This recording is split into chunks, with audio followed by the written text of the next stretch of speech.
العمر يسبقني والهم يحرقني والجيل تلو الجيل في بعد وفي محن ألا يزلزلكم ألا يؤرقكم ألا يحرككم ألا يا سكرة الفتن وحدي غريب هل من مجيب لا تسحقوا قلبي الكثير لا تدفنوا حلمي الأسير نحمده ونصلي على رسوله الكريم أما بعد প্রায় যুবক ভাইয়েরা কমেন্টে প্রশ্ন করে থাকেন, শাইখ গুনাহ তো আমাকে চারিদিক থেকে জড়িয়ে ধরেছে, অনেক চেষ্টা করেও তো গুনাহ ছাড়তে পারি না, যতই দিন যায় গুনাহ কেবল বাড়তেই থাকে, গুনাহ থেকে কিভাবে বেঁচে থাকব? আমার প্রিয় ভাই ও বোন, আপনি যে গুনাহ থেকে বাঁচতে চান এটিই প্রমাণ করে আপনার হৃদয়ে আল্লাহ কল্যাণ রেখেছেন, আপনার ভেতরে ঈমান আছে, তাই গুনাহ পরিত্যাগ করার জন্য আপনি অস্থির হয়ে উঠেছেন। মুসনাদ আহমদে বর্ণিত একটি সহিহ হাদিস এসেছে, রাসূল সাল্লাল্লাহু আলাইহি ওয়াসাল্লাম ইরশাদ করেন, ইযা সাররাতকা হাসানাতুক ওয়া সাআতকা সাইয়্যাতুক ফাআনতা মুমিন। আপনার নেক আমল যখন আপনাকে আনন্দিত করে এবং বদ আমল যখন আপনাকে ব্যথিত করে তবেই আপনি মুমিন। প্রিয় ভাই আমার, আপনি তারুণ্যের সোনাঝরা দিনগুলো পার করছেন, আপনি জীবনের সবচেয়ে গুরুত্বপূর্ণ অংশটুকু পাড়ি দিচ্ছেন, তাই শয়তান তার সর্বশক্তি ব্যয় করে আপনার পিছু লেগেছে। সে চায় আপনার যৌবনের পবিত্রতাকে নষ্ট করতে, সে চায় আপনার জীবনকে ধ্বংস করতে, সে চায় আপনার দাম্পত্য জীবনের মধুর আয়োজনকে জ্বালিয়ে পুড়িয়ে ছারখার করে দিতে, সে চায় আপনাকে আপনার দয়াময় রবের রহমত থেকে বহু দূর নিয়ে যেতে। তাই এই সময় আপনাকে পূর্ণ সাবধান থাকতে হবে, কোমর বেঁধে শয়তানের বিরুদ্ধে যুদ্ধে ঝাঁপিয়ে পড়তে হবে। প্রিয় ভাই ও বোন, আজ আমরা গুনাহ থেকে বাঁচার কার্যকর 3টি উপায় নিয়ে আলোচনা করব ইনশাআল্লাহ। গুনাহ থেকে বেঁচে থাকার সবচেয়ে কার্যকর উপায় হলো গুনাহের উৎসমুখই বন্ধ করে দেয়া, আর গুনাহের উৎসমুখ হলো চিন্তা ভাবনা। তাই আপনার চিন্তা ভাবনাকে 24 ঘন্টা কঠোর নিয়ন্ত্রণে রাখুন। আপনার চিন্তা ভাবনায় ফিল্টার বসিয়ে দিন। আপনার মনের দরজা জানালা এমনভাবে খুলে দেবেন না যার ইচ্ছা ঢুকবে, যার ইচ্ছা বের হবে। আপনার মনকে যা ইচ্ছা ভাবতে দেবেন না।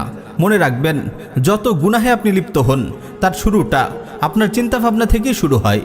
প্রথমে গুনাহের চিন্তাটি আপনার মনে উদিত হয়, তারপর সেটি নিয়ে আপনি আরও ভাবতে থাকেন, তারপর একটি মোটামুটি পরিকল্পনা দাঁড় করান, তারপর গুনাহটি সম্পাদন করেন। আপনি যদি মনে আসতেই গুনাহের চিন্তাটিকে থামিয়ে দিতে পারেন, তবে ইনশাআল্লাহ আপনি গুনাহ থেকে সফলভাবে বেঁচে থাকতে পারবেন।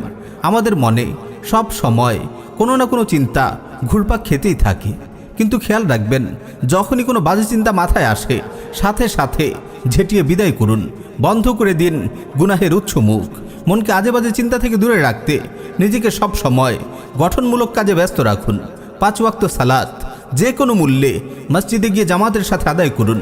প্রতিদিন নির্দিষ্ট পরিমাণ কোরআন তিলাওয়াত করুন। সকাল বিকালের আজকারগুলো গুরুত্ব সহকারে আদায় করুন।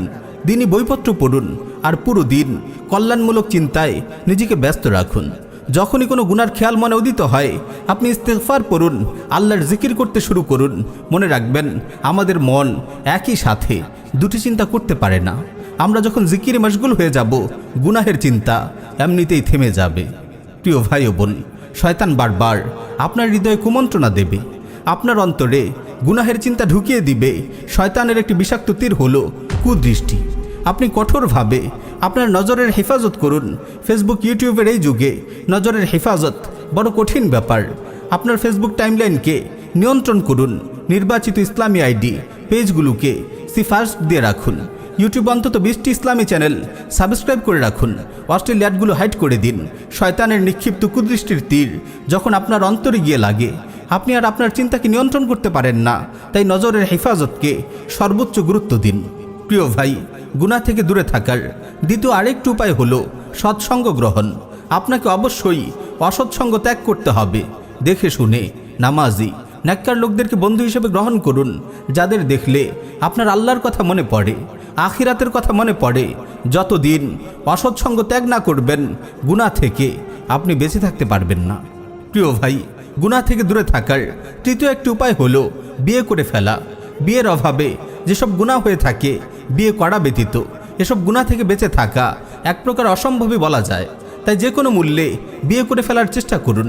আমরা জানি এই কুফরি রাষ্ট্র ব্যবস্থা ও জাহিলি সমাজ আপনার জন্য বিয়েকে বড় কঠিন করে রেখেছে, তবু আপনি হাল ছাড়বেন না।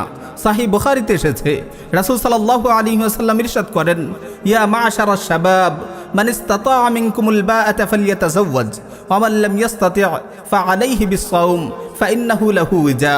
হে তরুণ সমাজ, তোমাদের মধ্যে যাদের সামর্থ্য আছে বিয়ে করে নাও, যাদের সামর্থ্য নেই তারা সাওম পালন করো, কারণ সাওম জৈবিক তাড়না দমন করে।